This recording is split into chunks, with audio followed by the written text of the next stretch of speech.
Good evening all and welcome to the Pension Committee meeting. Before I start, I just wanted to pay a special note of thanks, given obviously this is our final council meeting of the cycle, especially to Councillor Owen Pritchard, who I believe it is his final council meeting. Owen joined the committee 4 years ago and took over as chair. And I can say that sort of being on the committee for 2 terms, the second term, we really sort of made huge progress in terms of changing around the investment. So welcome back again after about 6 months out, but yeah, and thank you. I will start with agenda point 1, apologies for absence. Chair, we have 2 absence, Caroline Holland and our staff representative Emma Price. They both are not here today. And Councillor Lakshmi is not here. Thank you, Lakshmi, that's been noted. Point 2, declarations of pecuniary interest. Are there any? Nope, okay, moving quick. Point 3, the minutes of the previous meeting. That's on page 1 and 2. Are they approved? Approved. Right, so to allow Elizabeth to get back to her children, who I believe have unfortunately got COVID, I will push EY up the agenda to point 4. So I will hand over to Elizabeth, who will be giving a quick debrief of the final audit results for 2020 and 2021, and also the audit plan for 21 and 22. Over to you, Elizabeth. Brilliant. Thank you, Chair. Yes, so for the 2021 audit results report, this is obviously casting your mind back to all of last year for the accounts for the pension fund. We gave obviously an unqualified audit report. There were some minor amendments made to the accounts, but everything was agreed and there were no unadjusted misstatements in the accounts. We would say that actually officers were really helpful in kind of working through all the amendments that were required and finding all the evidence that we needed. And we issued the report on the 4th of February 2022. For those who have got a dual role, you'll see the date of this report is October 2021, and the audit of the pension fund was completed in advance of the 30th of September. That audit was completed earlier, and it was the council's accounts that took us longer to audit and to finalise some of the complex judgment areas of those accounts, and that's why your audit opinion was signed in February 2022. So there's no particular delivery issues with the pension fund, but it was really just a flag. And then I was just going to take the report as read and not take everyone through it unless people wanted me to and had any questions. That's okay. Elizabeth, yeah, so the audit plan, please. Thank you. Yes, and this one is an outline audit plan. For those, I don't know if anyone's seen this before, I know it's kind of a new thing that we're bringing to the Pensions Committee. We always do a full audit plan, which is usually around 25 to 30 page document, but under the International Standards for Auditing, which obviously I and my team audit by, we have to have completed some of our planning work to do so, and that work is not planned until the end of April, early May. So at this stage, we've brought an outline audit plan just to update members of this committee with what the risks are rolled forward from the 2021 audit. We've not deemed to change any of those as it currently stands. One of the things that we will be looking at, and we have done elsewhere, is actually looking at your valuation of your private debt and the infrastructure investments, your level 3 debt and investments, looking at whether they're significant risk. And for those just in the auditing terminology, we have things called kind of either a fraud or a significant risk, and then those that are inherent risks. An inherent risk requires to do an enhanced level of procedures from just a normal testing of any account balance, but where they're either a significant or a fraud risk, those international standards on auditing do require us to do further enhanced procedures and use experts in order to actually be able to audit those figures in your accounts. So I'm just going to currently look at what the year-end accounts look like, and then when we bring the full detailed audit plan to you, that risk may change its focus and move to a significant risk, really, when they're material and obviously they're hard to at value investments, and therefore I do need specialist advice. I'm not going to pretend to be a valuation expert in your investments, and therefore I do need experts to help me, and therefore that would increase the risk to significant. But that's just to say as a flag that that might change for your full detailed report, but currently is still sat as inherent as in last year. And then the materiality levels are just calculated on your audited 2021 accounts, and again when we get the draft 21-22 financial statements, we'll update that materiality and update you as well to say what levels that we're actually auditing by, and therefore the assurance I'm giving you as a pensions committee on it. And then the other element that's included in this outline audit plan is just the proposed fee, and that's just to say that we've determined at EY that actually we need increased audit fees. We have many a debate with Caroline and Roger on this topic, and I'm sure we will continue to do so. And that's just to say that we've set out our planned fee for 21-22. It doesn't necessarily mean that public sector audit appointments who regulate kind of our industry, and if we can't agree it directly with the council, it then goes through them to arbitrate on our behalf and on the council's behalf. And the final fee or notice on page 10 of my report says that actually of the fee we requested for 19-20 year, which is the last year they've determined, it's lower than we requested. But I've just increased, for those who've read the report, just to say I've asked for a larger fee. We'll ask PSAA again, and obviously that will have to go through a process. And really then, if there are any questions on anything that's in that report. Question, Mashi. Thank you, Chair. It's like last time we had the ISA 540 that made us do some last minute panic and do exam. So will it be again a big part of the audit, the ISA 540? And are there any more regulation requirement we have to meet, or at this stage nothing? No, the good news to a certain extent is that because we've already worked through the ISA 540, the additional requirements that were required very late in the day for all councils to do through their pension funds, because we've already done that additional work, that's now built into the audit programme. So the bad news is that it will be recurring work every year that we do, but it won't come out in mid-September and derail what could be a potentially end of September signing date. Thank you. I've actually got a few questions myself, Elizabeth.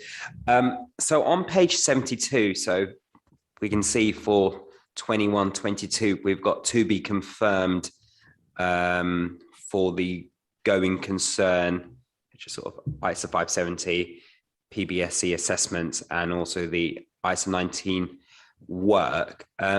Is there a reason why we haven't been able to sort of confirm or have an indication of that level of fee as of yet? I'll also pick up my other two questions at the same time. The second question is around, given obviously the financial year is ending on the 31st of March 2022 now, what work or what extra work are EY going to be doing over seeing whether the council's investment managers or the council are taking in terms of ensuring that we are sticking to our laws and regulations around not having exposure to Russian assets? Because obviously, I mean, I would probably think that the materiality level that there isn't really one, because obviously it's laws and regulation.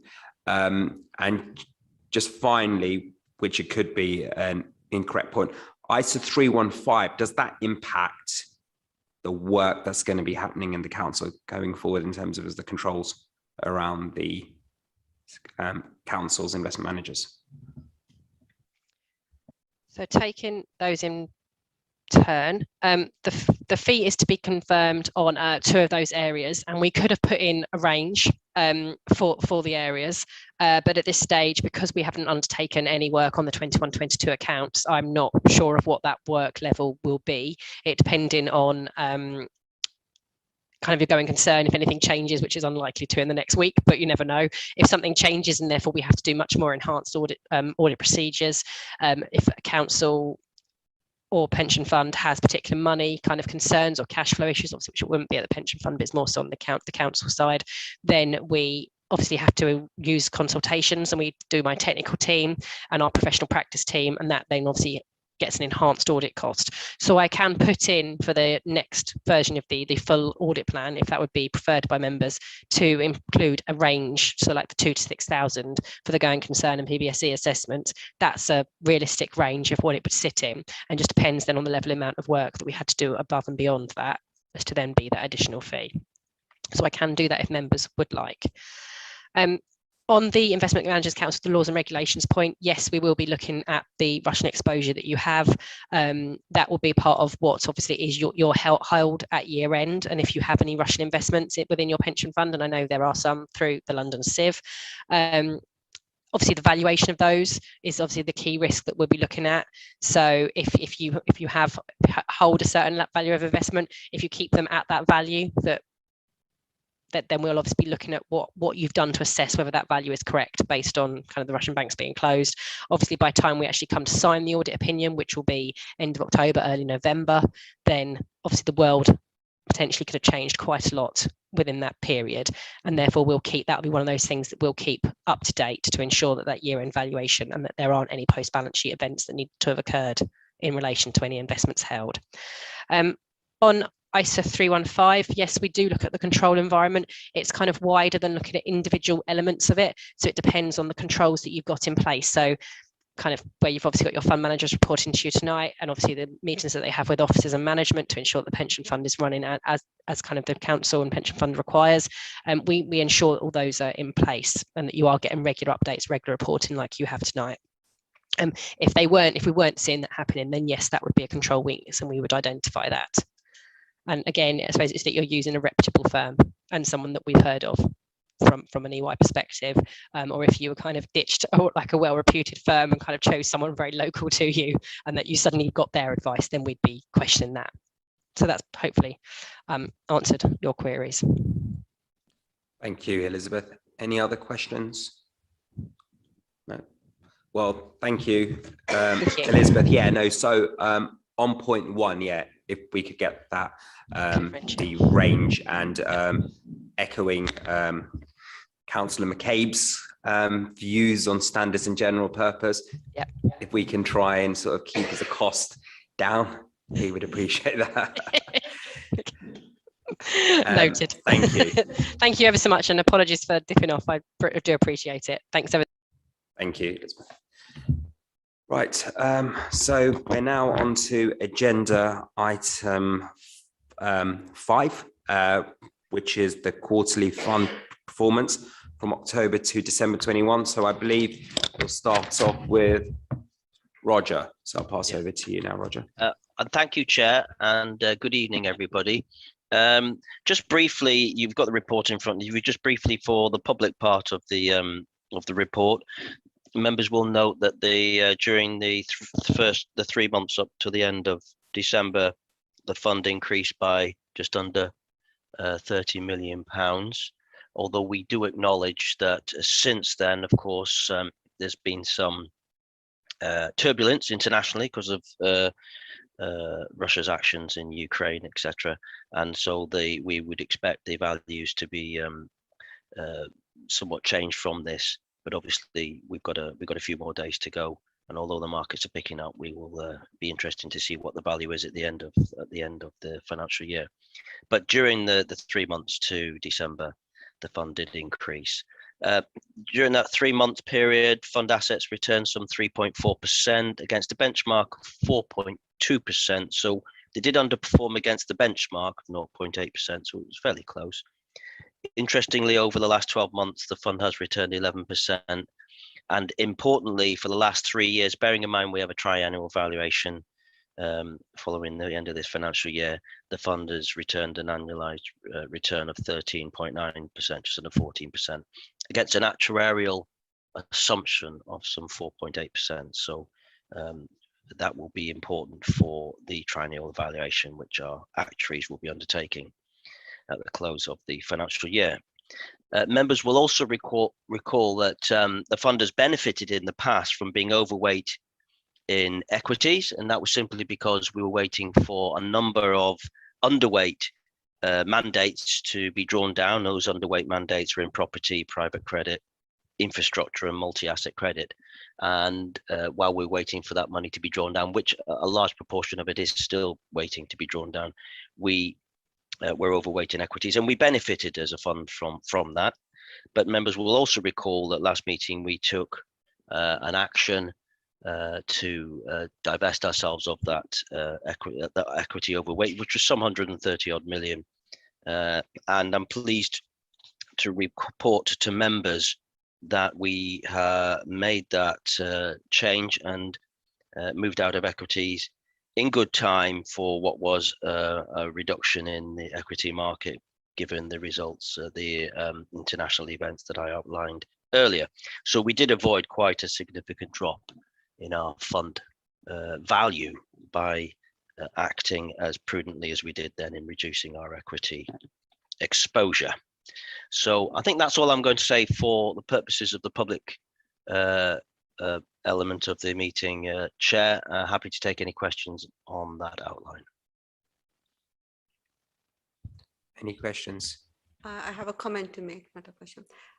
Yeah, just adding to Roger's one, yes, we came out of the equity as part of rebalancing, and we parked 100 million in the diversified growth fund, which able to reasonably stably perform even when the market came down. So that was a good place to, it was Hyman's decision to take out the money in the last quarter of 2021.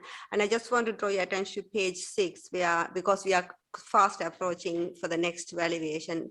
Last valuation cycle, March 2019, we had about 721 million, and we, as of December, we are 963. So we can be confident we will be in a good position at this March valuation, even after this turbulence in the current market.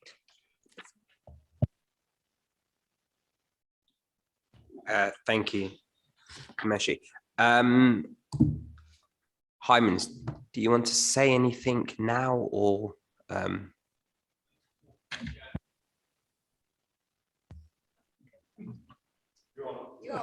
So apologies, Chair. Nothing to add at this point, and I'll save some comments for the private part of the meeting, if I may. Thank you. Okay, so thank you, Roger.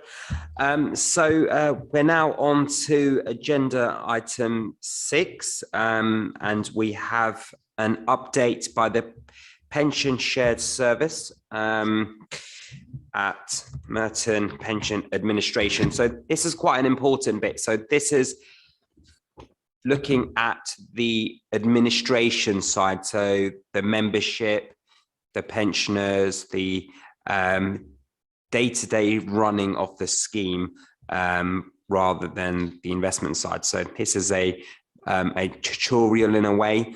So we have a guest speaker today, Martin Doyle from Wandsworth. So welcome and thank you for coming out tonight. So I will pass you over first of all to Nimeshi, and then Shay will pass over to Martin. Thank you. Thank you, Chair. So as the Chair mentioned, and we are approaching the valuation, how much the investment is important to secure a good funding level. The funding, the administration side, member side is also equally important, because we can have a good investment return, but if a membership data is not up to date or is not correct, it can really impact the valuation and the contribution council and the other employees paying.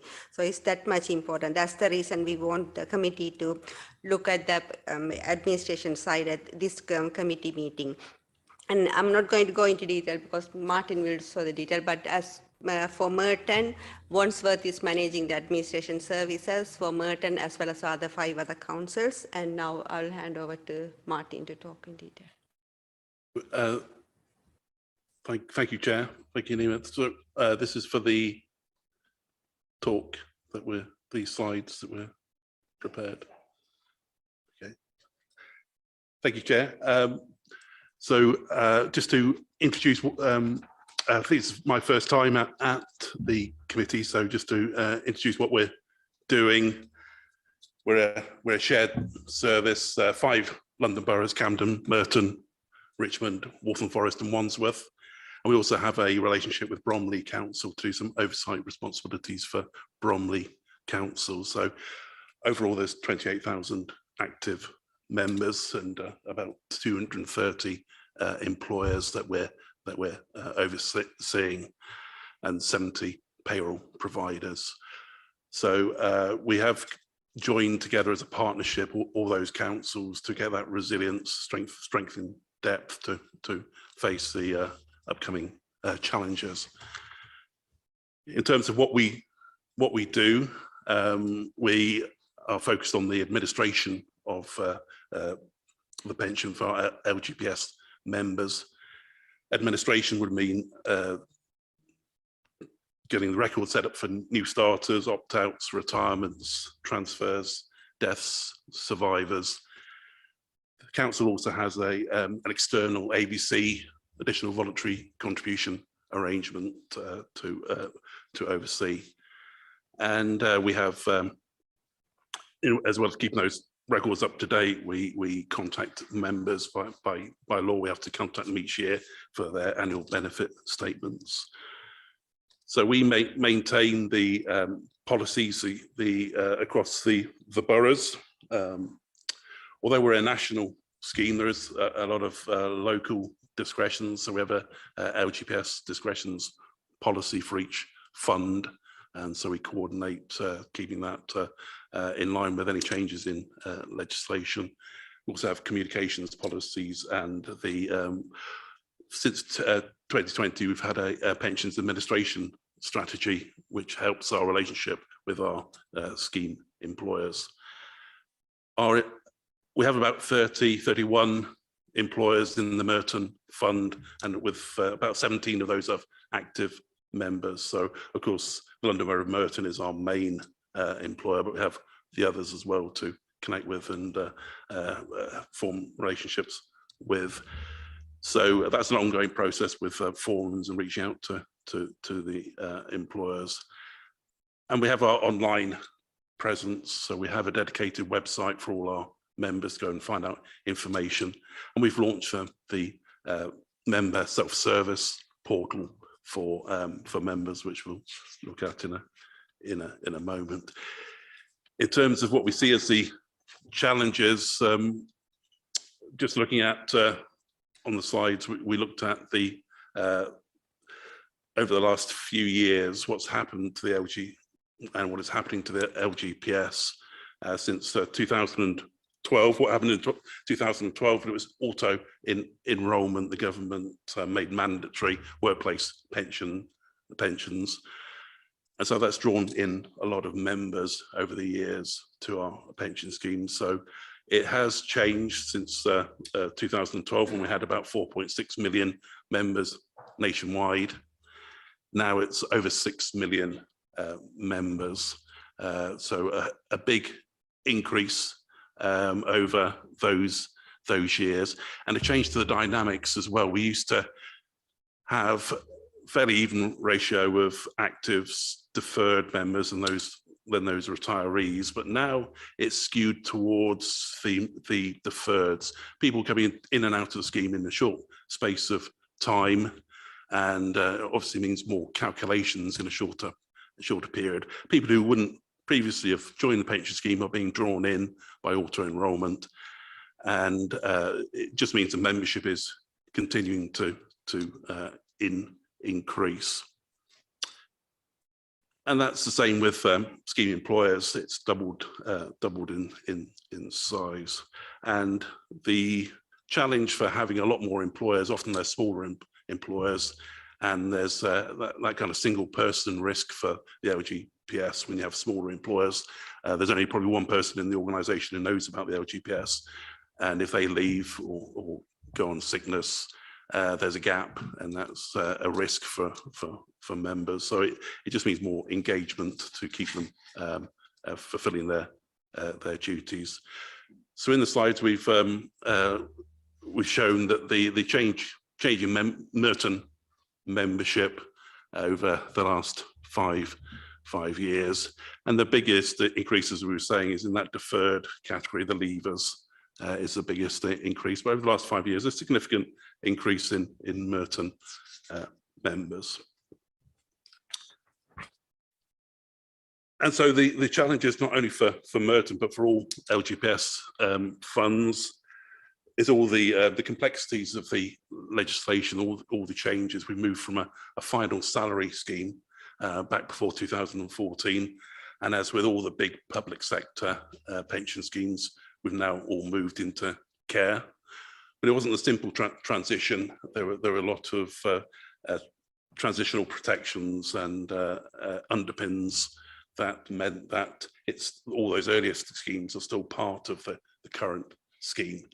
And we know about McLeod, which centered on the issues around that. But there are complexities to running two different schemes. If somebody has earlier membership in one final salary scheme, then moves into a care scheme, there's a lot more complexity, difficulty in making giving the member enough information to make informed choices. Just a quick example of somebody who, if they transferred benefits in the LGPS, around the LGPS, when we were at a final salary scheme, it was a relatively simple choice for a member. If their pay was higher in their new post, they generally could move and get more benefits from moving into a new post. But when this mix of final salary and care, there's a lot more decisions. There's a final salary link, pay link.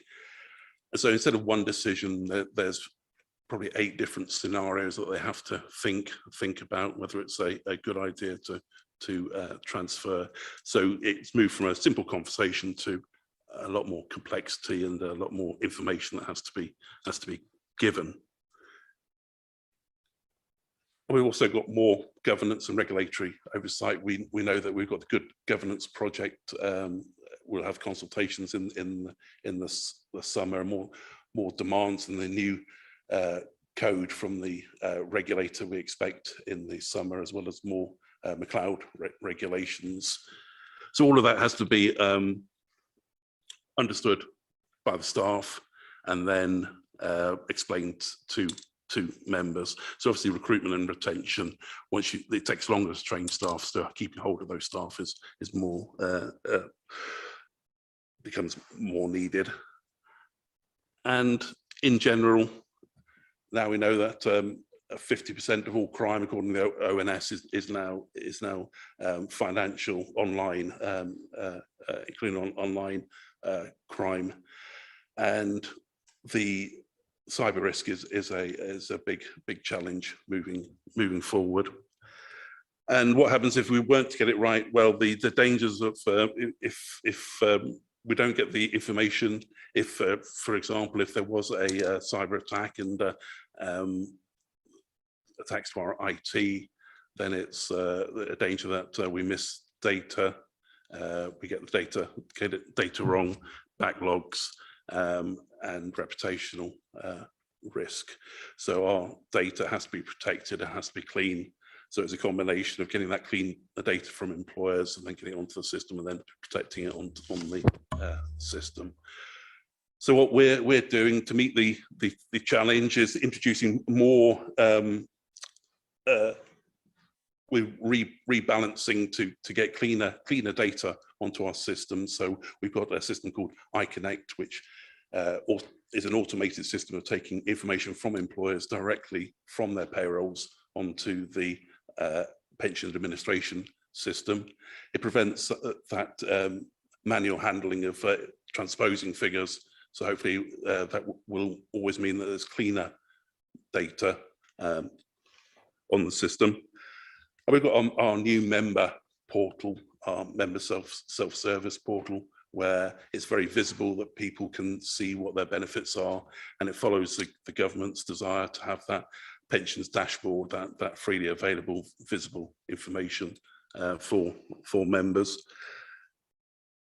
And we're moving to more automation in terms of bulk process of leavers, online retirements. And it's important for us also to keep under review our staffing levels and making sure that we've got enough cover to meet all the emerging challenges from the administration.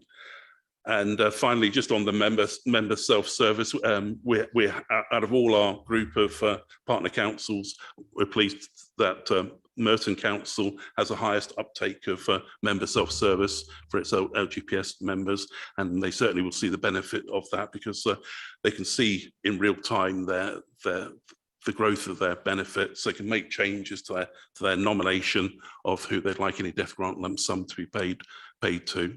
And they can do their own forecasting for retirement, and it's a secure way of keeping annual benefit statements for them. So we see that as a great development for the members. Thank you. Could I start by asking a few questions? And Jose, thank you for your presentation. Being obviously a member of the committee for 8 years, I think is the first time that we've had a session like this. So it's quite helpful is to sort of understand as the backing operation side of it. My question is, in terms of the team that is looking after the 5 councils, etc., I mean, how big is that team? And secondly, around control environments, is that sort of like done in-house, or do you guys have, for example, an AF report where the controls of the operations are sort of someone comes in and effectively audits it? Yes, so the team is 34 staff in the establishment to cover all our boroughs. In terms of oversight, yes, we have a shared audit for our pension administration. We have a yearly audit of all our activities are audited, and the report is published, and we take it to the board as well. So yes, in terms of oversight, we have that, and that also includes cyber risk. That's something that we look at as part of the audit. We have a host authority, Wandsworth, and so when we look at risk, we have asked them to produce the evidence that they have a satisfactory security standards, the ISO standards, to have that kind of IT hygiene at source. And our data is hosted by our pension software company, Hayward's. So all our pensions data is held in their storage facility, all our member records. And so we have assurances on their pen testing, potential hacking of information. They give us reports on that, as well as their disaster recovery plan, how quickly we can get the overnight file back into live. So they've given us assurances on that as well. And obviously, I mean,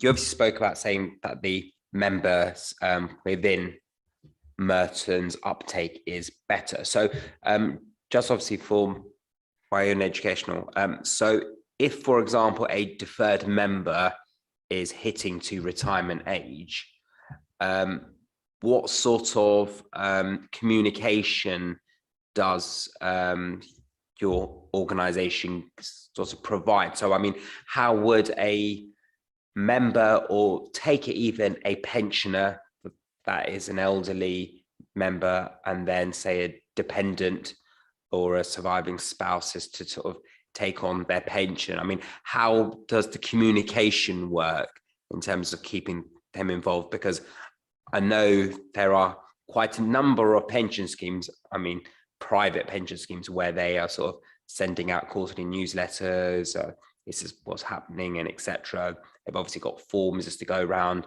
for pensioner existence checks. So how does your organization, in terms of the communication element, work? In terms of, it is slightly different for active employees and for members who've left. But in general, once they reach age 60, we write to them and just make them aware that they've passed a milestone. It's not the earliest date that they can voluntarily retire, but it's a significant date for most people age 60. So we write to them and invite them to claim if they want to claim at that point, and they can leave their benefits in up to age 75. But we do give them a kind of wake-up letter and ask them to apply if they want to. There is a difference in terms of active members of staff who, I think according to the ONS, only 1% of active employees in the population don't use the internet.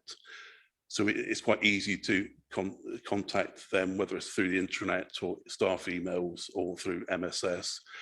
In terms of retired, the older non-actives, the ONS says that figure of non-use of internet goes up to about 20%. It can get quite higher the older you get. So principally for our older members, for annual life certificates, for example, it's still done by post. Older members still prefer post and writing to us, and often either emailing or actually sending in a letter for a change of address. So we're not going to change that relationship. If our customers feel comfortable using post, we'll continue to do that. But I think as we come through for the active workforce, that they are more used to email and the portal, and so it's with those active members, it's up to, in the first year of rolling up, we're up to about 60% of our active members are logging into their portal, and that's rising all the time. Thank you, Martin. Any questions, Meshi? Not a question. I have a couple of points to make. Thank you, Martin. And apologies, I didn't bring this update before. You said you didn't hear it in the last 8 years. Couple of points to make. Martin, regular attendant at the pension board. Pension board is main responsibility to look after how administration is working. So they review every quarter. And if the committee is interested, pension share service, they do share a quarterly performance on how many transfer in, how many pensioners were processed, what is the KPI, and how did they meet the KPI, any complaints. So I'm happy to circulate that every quarter because I receive goes to the board. I'm happy to circulate so you'll have a better understanding of that one. On the communications, like ask about the pensioners and everything. One is the member self-service, which is an online update. If they have access, everybody can go and see it. For the active members, last summer we had an open day, virtual open day, and we gave them 1.5 hour session. We organized 4 sessions. They were able to join. I was giving an update on the investment, and Martin and team was talking about the administration, where they can contact, what they need to keep updated on the pension side. And so it's like I'm giving them access who to contact if they need or something. So we're planning to do that annually. And also on the employer side, because the valuation is coming, like last valuation, we will be keeping an open day for the employers. Mainly we have academies and a couple of other organizations who is part of our Merton Pension Fund. So we will invite them, give their individual triannual valuation results, and we always have the actuary answer the question. So that's what. So yeah, that's what I wanted to say. Thank you for that update, Nimesh. Yes, and in terms of circulating that membership data, that would be great, actually. Any other questions? Thank you, Martin. You're very welcome, and we'll hopefully see you again soon. Thank you. Right, so on to agenda item 7, future meeting dates. Are they noted? Yeah. Brilliant, thank you. And point 8, any other business? Nope. Okay, no, any other business. Right, so we're now on to item 9, exclusion of the public. So I think